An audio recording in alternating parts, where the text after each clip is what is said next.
ერთი რაზეც მინდა აქცენტი გავაკეთო, რაც ასე ვთქვათ, ჩემს თვალწინ მოხდა ის სცენა მინდა აღვიდგინო, ეს იყო TBC ბანკში, როდესაც უკვე ბატონი ჯემალი დაპატიმრებულია და მისი აი მაგნატის წილის გადანაწილების ერთი ეპიზოდია, როდესაც TBC ბანკმა მოამზადა შეთანხმება თავისი იურისტების მეშვეობით და ამ შეთანხმების, ახლა თუ დეტალებს ზუსტად გავიხსენებ, ამ შეთანხმების თანახმად 5% უნდა დარჩენოდა მაგნატს, უпростоრად მაგნატს არა, მაგნატის ერთ-ერთ სუბიექტს,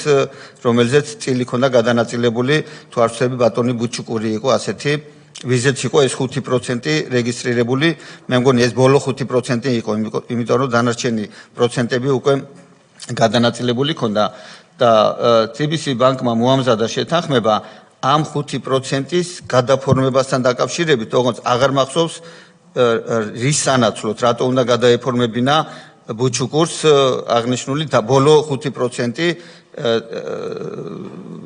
კონკრეტულად TBC ბანკის წარმომადგენლებისათვის უშუალო TBC ბანკი მე მგონი არ ფიგურირებდა და მიდიოდა დისკუსია, ამ დისკუსიაც მეც ვესწრებოდი TBC ბანკში, როდესაც მე ვცდილობდი ყველანაირად რომ ეს 5% მაინც შენარჩუნებულიყო და არ მომხდარიყო ამ 5%-ის დათმობა. მაგრამ რაღაცა პერიოდის შემდეგ შემოდის ამ მოლაპარაკების ასე ვთქვათ ოთახში ბატონი ბუცხრიკიძე და ულტიმატუმს აყენებს რომ თუ ეხლა ამ შეთანხმებას თქვენ ხელს არ მოაწერთ, მოკლედ ჩაიშლება ეს მოლაპარაკება და ეს 5%-იც არ დაგრჩება თუ რაღაც აღარ მახსოვს 5%-ამდე დადიოდა წილი თუ ეს 5%-იც უნდა გასხვისებულიყო, ყოველ შემთხვევაში ეს იყო ძალიან დიდი ხნის წინ იყო ამ მოლაპარაკებას ესწრებოდა ბუჩუკური, იურისტი, ბანკის იურისტი,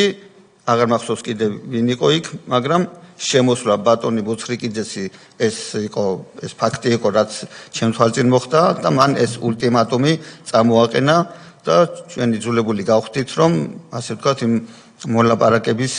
მოლაპარაკება ისე დაგვესრულებინა, როგორც